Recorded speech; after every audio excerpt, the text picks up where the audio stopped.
기차를 기다리던 한 남자가 갑자기 쓰러져 기찻길 한복판에 떨어집니다.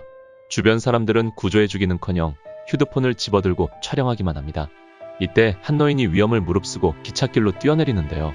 그제서야 사람들은 휴대폰을 내려놓고 힘을 합쳐 남자를 구했습니다. 하지만 이상하게도 노인은 다시 올라올 생각이 전혀 없었습니다. 아마도 달려오는 기차에 부딪혀 스스로 목숨을 끊으려는 게 분명해 보입니다. 그러다 어느 순간 노인은 한 남자아이를 발견하게 되는데요. 노인은 아이에게 트라우마를 남겨줄까 두려워 얼른 올라옵니다. 노인은 사람들의 의문과 질책을 뒤로 한 채 홀로 자리를 뜹니다. 놀랍게도 노인의 자살 시도는 이번이 처음이 아니었습니다. 이 노인의 이름은 오베. 오베의 아내는 몇 달 전 암으로 세상을 떠났는데요. 엎친 데 덮친 격으로 그는 40년을 다니던 회사에서까지 해고를 당했습니다. 그렇게 살아갈 의미와 희망을 모두 잃어버린 오베. 그는 아내가 생전 가장 좋아했던 파란색 정장을 차려입고 화장을 고칩니다. 그리고는 아내의 사진을 창가에 해가 가장 잘 들어오는 곳에 놓고는 또 다시 스스로 목숨을 끊으려고 시도합니다. 오베는 미리 준비했던 밧줄을 천장에 묶은 뒤 조금도 주저하지 않고 의자에 올라섭니다.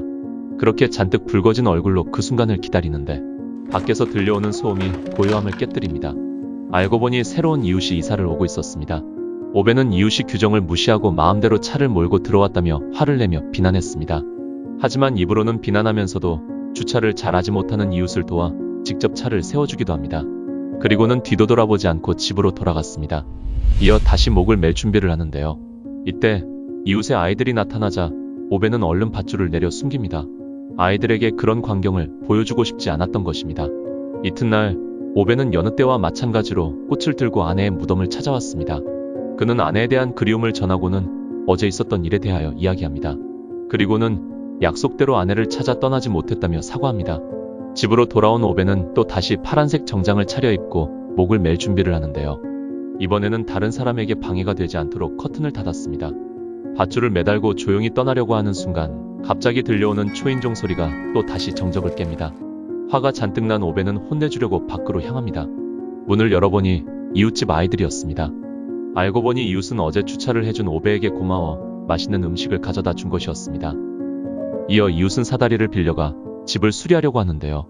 오베는 겉으로는 투덜대면서도 마음으론 최선을 다해 이웃을 도와 나섰습니다. 이웃이 떠난 뒤 오베는 집으로 돌아와 또 다시 시도를 합니다. 이번에는 목을 맨 뒤 단호하게 걸상을 발로 걷어챕니다.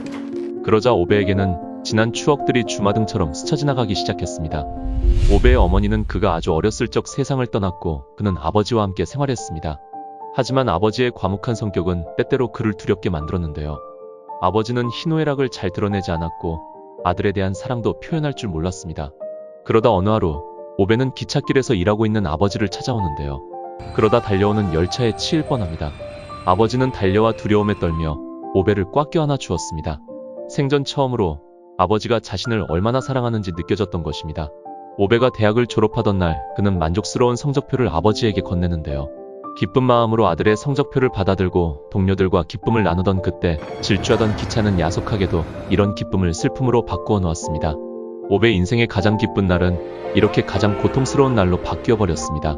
이때 밧줄은 오베의 체중을 못 이겨 그만 끊어지고 마는데요.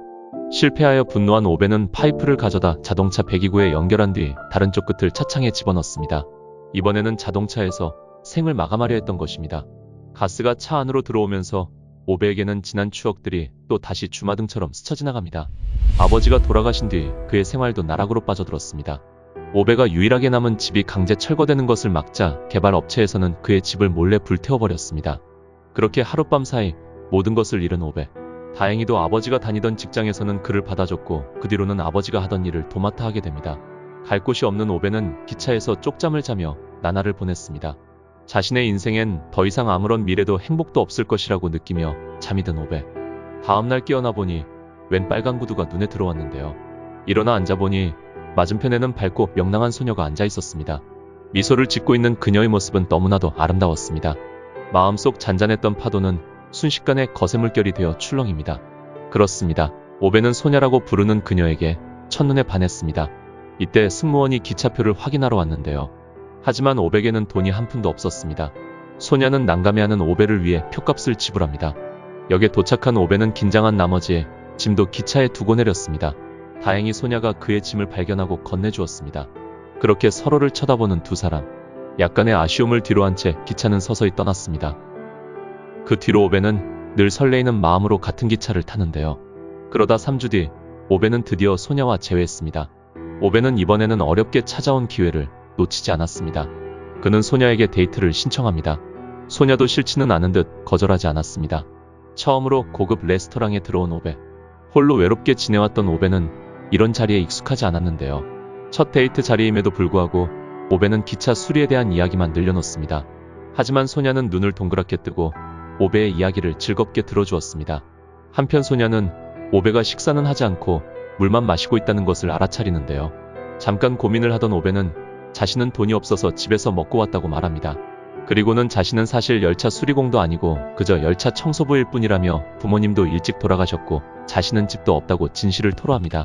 이 말을 들은 소냐는 오베를 싫어하기는커녕 되려 그의 진심에 감동했습니다. 그렇게 두 사람은 연인이 되었고 결혼까지 하게 됩니다.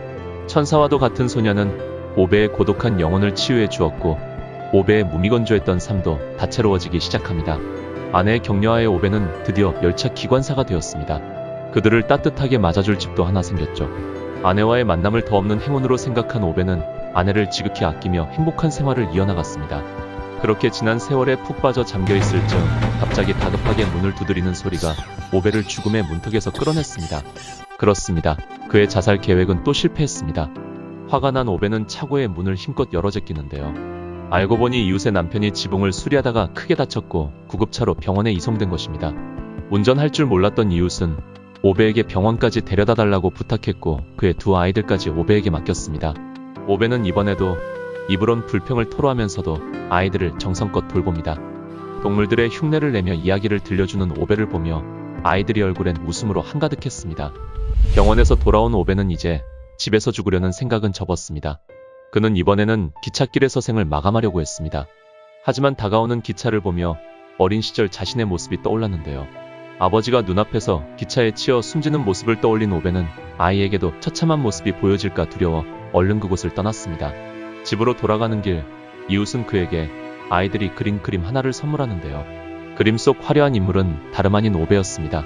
아이들의 눈엔 오베의 삶이 이토록 아름답고 다채로웠지만 오베는 그저 흑백 세계로만 다가가고 있었던 것입니다. 이때 어디선가 가여운 고양이의 울음소리가 들려오는데요. 소리를 따라 가보니 부상당에 도움이 필요해 보이는 고양이였습니다. 한편 이웃의 두 아이들은 고양이 털 알레르기가 있었는데요. 이웃은 오베에게 고양이를 입양하도록 설득했습니다. 오베는 고양이를 좋아하지 않는다면서도 집으로 데려와 지극히 보살핍니다. 이날부터 오베의 삶에도 지켜야 할 존재가 생겼습니다. 그는 어디에 가든 고양이를 데리고 다녔습니다. 오베는 아내의 무덤으로 가 아내에게 사과합니다.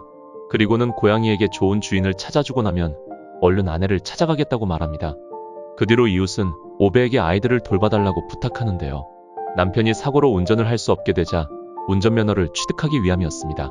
오베는 입으로는 거절하지만 한편으론 아이들과 함께 즐거운 시간을 보냅니다. 심지어 이웃이 설치할 줄 몰라 방치해두었던 식기세척기도 설치해 주었습니다. 오베는 이렇게 자신도 모르는 사이 이웃 대가족의 삶에 스며들었습니다. 애초에 이상하고 투덜대던 할아버지는 어느덧 상냥하고 친절한 할아버지로 변해 있었습니다. 오베는 아내가 떠난 뒤 처음으로 삶의 락을 조금이나마 되찾았습니다. 하지만 그럼에도 불구하고 오베는 여전히 아내를 찾아가고픈 생각이 굴뚝 같았습니다. 그는 어느덧 산탄총을 꺼내들고 자신을 향해 겨누고 있었습니다. 총을 쏘려던 순간 누군가가 또 초인종을 누릅니다. 이번에 방문한 사람은 이웃이 아니라 아내가 예전에 가르쳤던 학생들이었습니다. 타지에서 온 그들은 오베의 집에서 신세를 지려고 찾아온 것입니다. 오베는 거절하고 싶었지만 아내라면 무조건 그들을 받아줬을 거란 생각에 집으로 들입니다. 심지어 이튿날 학생을 위해 아침 식사까지 준비합니다. 오베는 학생을 위해 자전거도 수리해 주는데요. 이렇게 오베의 삶에는 또 새로운 친구가 더 생겼습니다. 순간 오베는 자신의 주변에 날로 많은 굴레가 생겨나고 있음을 깨달았습니다. 자살은 이제 더 이상 어려울 듯 했습니다. 어느 화창한 오후 오베는 아내의 무덤을 찾아오는데요. 오베는 아내가 어둠 속에서 자신을 지켜주고 있다고 느꼈고 자신을 구하기 위해 갖은 방법을 다했다고 믿었습니다. 오늘따라 더없이 따스한 햇살은 아내의 손길마냥 오베를 감싸 안아 주었습니다.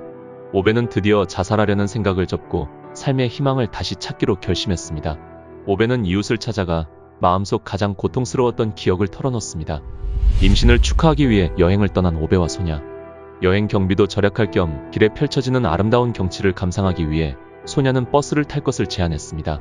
하지만 불행하게도 버스는 사고로 그만 절벽 아래로 떨어지고 마는데요. 이 사고로 소냐는 목숨은 건졌지만 하반신을 쓸 수 없게 되었습니다.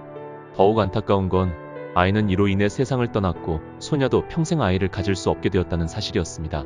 오베는 집으로 달려가 집안의 모든 문턱을 뜯어버렸고 싱크대는 아내에게 가장 적합한 높이로 바꿔주었습니다. 그리고는 교사가 되려는 아내의 꿈을 적극 지지해 나갔습니다. 피나는 노력하에 소냐는 드디어 교사 자격증을 따냈는데요. 하지만 학교엔 장애인 통로가 없었고 그 어느 학교도 다리가 불편한 소냐를 받아주지 않았습니다. 정부와 학교에 아무리 도움을 요청해도 소용이 없자 오베는 운명을 탓하며 좌절하는데요. 하지만 낙천적인 아내는 되려 오베를 격려합니다. 오베는 그날 밤 비를 무릅쓰고 아내를 위해 학교에 전용 통로를 설치했습니다. 이에 감동한 학교에서는 마침내 소냐를 받아주었고 소냐도 자신의 일에 충실했습니다. 비록 자신의 아이는 잃었지만 더 많은 아이들을 가슴에 품게 된 것입니다. 그렇게 함께 손을 맞잡고 행복한 여생을 보내고 있을 무렵 안타깝게도 6개월 전 아내는 오베의 곁을 영원히 떠났습니다. 오베의 이야기를 자신의 일처럼 들어주는 이웃, 그녀는 오베에게 진심 어린 위로를 건넸습니다. 그 뒤로 오베는 소박하고 안락한 삶을 살기 시작했고 이제 더 이상 혼자가 아니라는 걸 느꼈습니다. 왜냐하면 그의 곁에는 고양이도 한 마리 있었고 자신을 할아버지라고 부르며 따라다니는 아이들도 있었기 때문이었습니다. 심지어 주변에는 많은 친구들도 생겼습니다. 얼마 지나지 않아 마침내 이웃의 셋째 아이가 태어났습니다. 오베는 친할아버지처럼 아기를 껴안으며 더 없는 행복을 느꼈습니다. 마치 아이가 없는 일생의 유한을 보상받는 느낌이었습니다. 시간이 얼마나 흘렀을까? 어느 눈 내리는 아침이 되었습니다. 이웃은 오베의 집 앞에 여느 때와는 달리 청소를 하지 않아 눈이 쌓여있는 것을 발견하는데요. 이웃은 무언가 잘못되었음을 깨닫고 얼른 오베의 집으로 달려갑니다. 들어가 보니 오베는 눈을 감은 채 평화롭게 침대에 누워 있었습니다.